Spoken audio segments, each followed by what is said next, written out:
Hey everyone, and welcome back. Today we're going to be diving into unemployment and workers' compensation. So these are two payroll topics that can feel a little confusing, but I'm going to make it extremely simple, so just make sure to stick around. So first off, you're going to have to log into your payroll software, so whether that's QuickBooks, Gusto, or any other US-based payroll tool. So once you're in, you're then going to have to head over to the tax or compliance section. So this is usually where all your employee-related taxes live.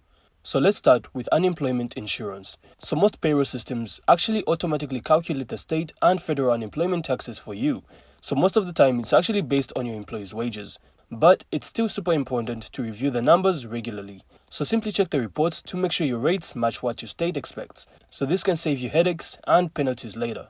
Then next up, the workers' compensation. So depending on your state and industry, your software might actually let you track your WC premiums per employee, or even integrate them with your insurance provider.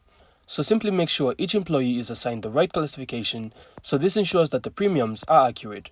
Because really, misclassifications can actually cost you big time. So most payroll systems also let you run summary reports. These reports give you a snapshot of your unemployment and WC liabilities. So simply take a few minutes each month to review these. It's a small step that keeps your business compliant and avoids surprises. And if you have multiple states, make sure your software is handling multi-state rules correctly. So each state has its own rates and reporting requirements. So just make sure to double check that everything is set up correctly in your system. And that's pretty much it. So regularly monitoring unemployment and workers' compensation inside your payroll software keeps your business compliant and your employees protected, all without pulling your hair out. So if you found this helpful, make sure to leave a like and of course subscribe, then we'll see you on the next one.